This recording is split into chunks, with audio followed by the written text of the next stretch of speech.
hello to everybody here. And I'm really pleased to see there's so many people actually in the room doing things around the carbon space, which I really have seen this for a long time now. And I don't represent the aquip simply because even though I think they've done a wonderful job getting it set up, it's really a difficult one for a lot of farmers. So I want to kind of talk a little bit more about other systems that are out there. First of all, I'm going to introduce myself. I'm Samantha from Earth. So an overview is a lot of people don't actually really know what soil carbon is. It's probably one of the critical questions I get.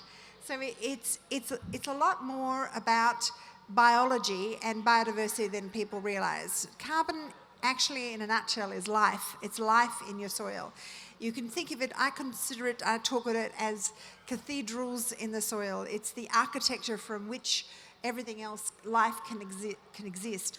And my whole focus for the last 27 years has been around getting funding to farmers, getting them paid for nurturing the land and looking after it. So the critical things about some of the carbon that we represent is that there's no government contracts involved, which I think a lot of the farmers that are not doing aquip projects are concerned about doing something that locks them in for 25 years, particularly when a lot of the farming community are quite a lot older than wanting to stay doing the same thing for 25 years.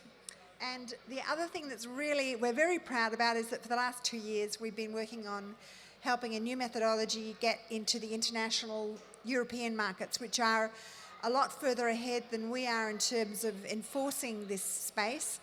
And they've got quite strict rules and regulations around carbon emissions being reduced, and when they can't reduce them anymore, buying offsets. So they're pushing pretty heavily for them, whereas the aquip is only sold in Australia to Australian residents. So they're quite different protocols, and also a lot of other things people don't realise is that in 2025, early 25, farmers and all businesses, well, let's just say businesses, are going to be required to report on their environment, social and governance, or ESG, reporting or footprint, their effect of what they're doing that is costing nature.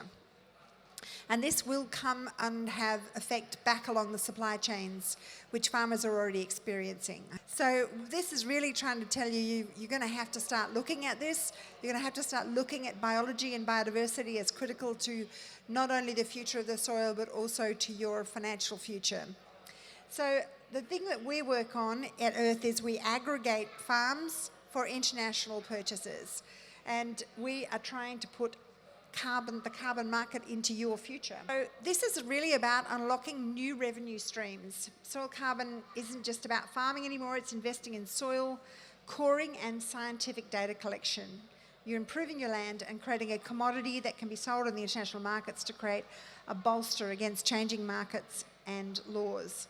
The carbon stored in your soil can be converted into tradable credits, providing a consistent income stream, which isn't just theory. It's a proven strategy. I talk about the science and why soil is an asset is that it's really important for the marketplace, for the story. That is the critical thing people are not understanding. It's all very well to talk about what do you do, how do you measure it, people want to sell it, but we're selling it internationally, and the international market, the big thing they're wanting is traceability. That's why you need the science.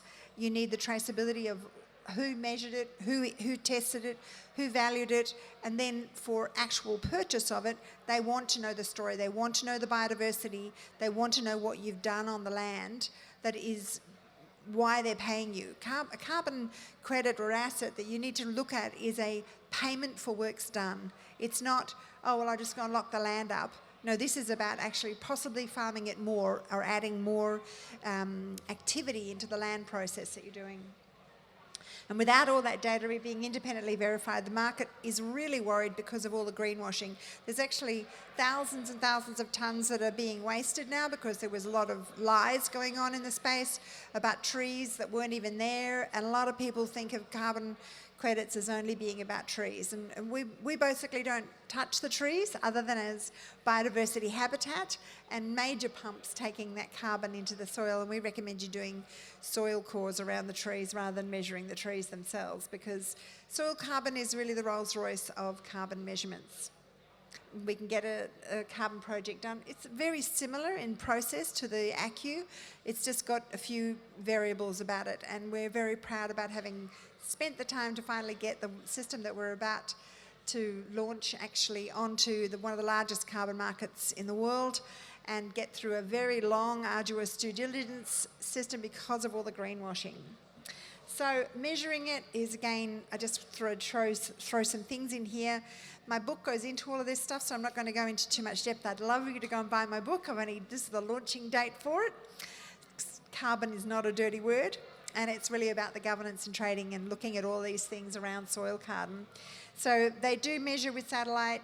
We do soil cars. There is other systems, and I go into what all those things mean, but we really believe that the soil cores down to at least a measure is a critical way of seeing the sequestration part, because carbon does cycle in and out of the land. In the top sort of section is affected by weather, but you really start to get sequestering at about 40 centimetres depth. So we're really asking you to look at doing the deep soil cores is pretty critical to that. So the market reality is that the European demand is big, and there's actually a lot that you don't see because it's only sold within the wholesale market, B2B, so it's not really public facing. Businesses are buying carbon for their own offsets within their own system. So a lot of people say to me, but there isn't a market, there isn't an exchange, and we don't need to sell it. And I say, well, if this is a 1-year credit, it's a critical difference between the aquip, which is a 25-year credit. The one we're doing is a 1-year credit. So getting that across the line as a new methodology and a new way of looking at it has been a really big ask, with lots and lots of due diligence and scientific protocols and people reading it all. So we're almost there. We're very excited about being able to, because we look at being able to sell the first 2 million tonnes through this system, which will mean that the farmer can then afford to plan for it, do it with, and then we enter the market as a yearly contract rather than a 25-year commitment. Why you need to choose us is that we are really looking a lot at the methodologies. We won't just represent one, but at this point we're really only working on the one. But we will look mainly at, does it have the right transparency? Is it improving the carbon ongoingly? Are you improving biodiversity, and are you making money? Like, we really want you to be making money. My whole key thing is driving new revenue streams and funding into Australian and global farmers, because farmers are suiciding at a tremendous rate all over the world as they're not being paid what it costs to grow food. So we're in a key position with so much land to be able to actually really drive a very healthy system and really contribute to a lot to the carbon process in improving it. It's also about future-proofing your farm and adapting to change. So the global push for carbon reduction isn't slowing down by getting involved now. You're securing an additional income stream and positioning your farm to thrive in a future where carbon management is crucial. This is where I'm saying the ESG laws coming in next year will really affect you. Long-term benefits are beyond the immediate financial gains. Investing in soil health and carbon banking also improves your land's long-term productivity, which I think is obvious to everybody, and the resilience for the climate. And the key point being biodiversity. I wanted to just show this little pie chart up that we have the potential to sequester 1 to 3 gigatons per annum. The globally that we emit as a species, we emit roughly 40 gigatons. And I think people don't realise that when they don't understand if all farms went regenerative, we could actually solve a lot of the climate problem here with 70, 80 gigatons per annum, that farmers could solve this problem. That's why I've always been so passionate about saying you guys are the solution, not the problem.